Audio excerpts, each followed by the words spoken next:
Well, I have it all glassed in now and it's cured up. I've got it sanded down. Got the rest of the bottom of the boat all sanded down. And I'm ready to mask it and start painting on it. Putting bed liner on the bottom. The glassing job was easier than I thought it'd be. Temperature was just right. I didn't try to harden up too quick, but I had just enough working time to get the job done. There it is. One coat of bed liner. Leave that set about 30 minutes, so I'll go get myself a drink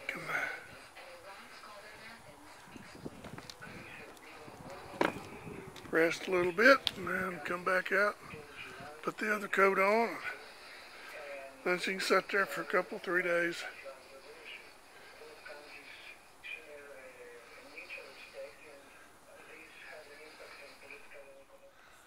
I got it turned back upright and back on the trailer yesterday.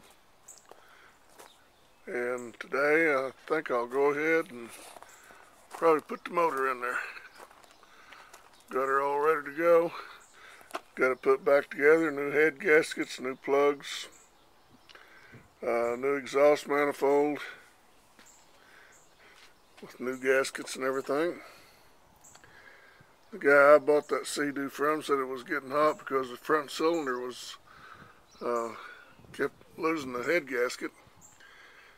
So I took and smoothed that head down, but what I think was really the problem was that there was, instead of using gaskets to put that back together with, you just use that liquid rubber gasket, and it was on there so thick that it actually just went in and gummed up all the holes. There wasn't enough room in there for water to get through. Hey, that looks pretty good, doesn't it? Got it from that one-of-a-kind camouflage paint job.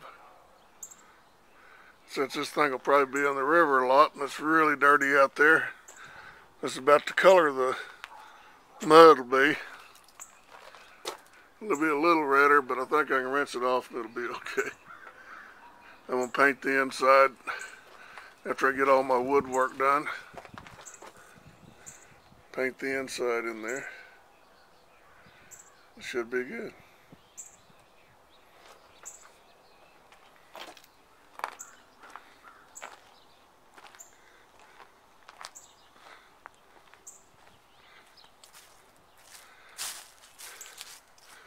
Got to move this out and bring it over here so I can use my hoist. Pick the motor up and drop it in there.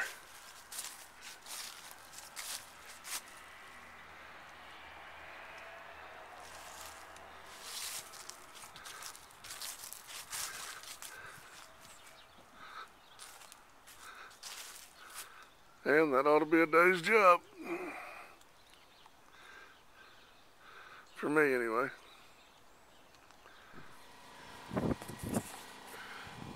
I'm just about ready now to drop it in. Got everything pretty well in place.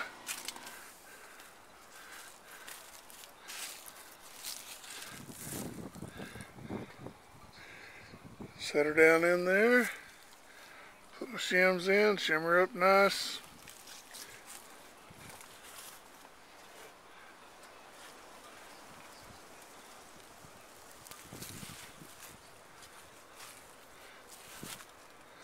Should be great. At least I'll have the motor in there today and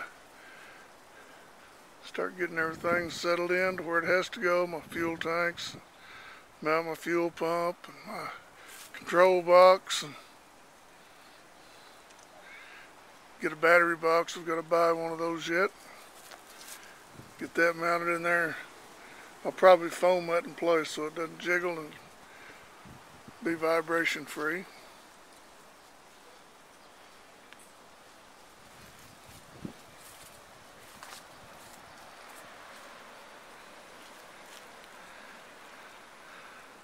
And thanks for the old yard arm I've got there. I built that about 15, 16 years ago, I guess.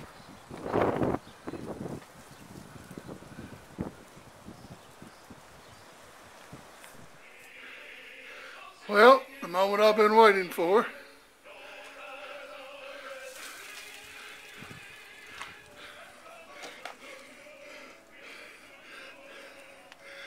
That booger is in there.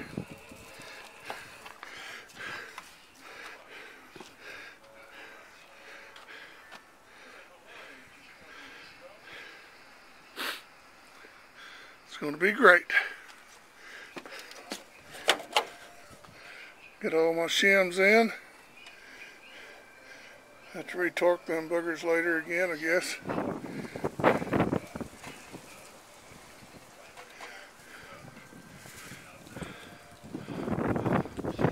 But the first thing I've got to do is get some drain holes in there in case we get a big rain, which hadn't happened in 2 years, so it's not likely, but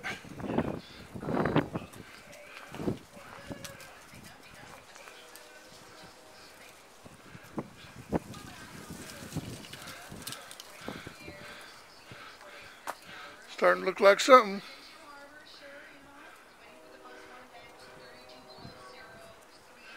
This boat was made before they had sea-doos, so nobody ever thought this would happen.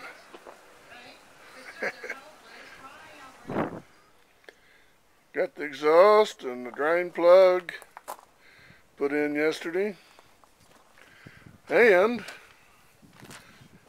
the control box, fuel pump mounted, gas can in. Having a little difficulty there getting everything to fit just like I want to, but like everything else, it's just one more problem and just do them one at a time. I've got to put the oil tank on there, and I don't know why that sticks out far enough, but the oil tank fitting sticks out far enough that just like a 1/16 of an inch away from this right here. And I've got to somehow get a little more clearance in that, but I'm sure that'll all work out fine.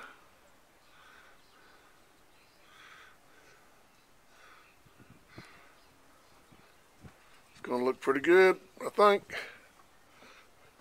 This takes a long time. I had to do a little operating over here on this, but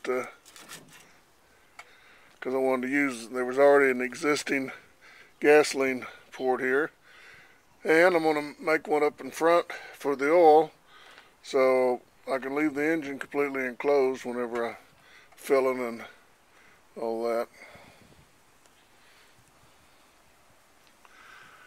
It's a little chilly today. I had 70 degrees yesterday, and it's 29 today, and wind's blowing. So I may just take the day off.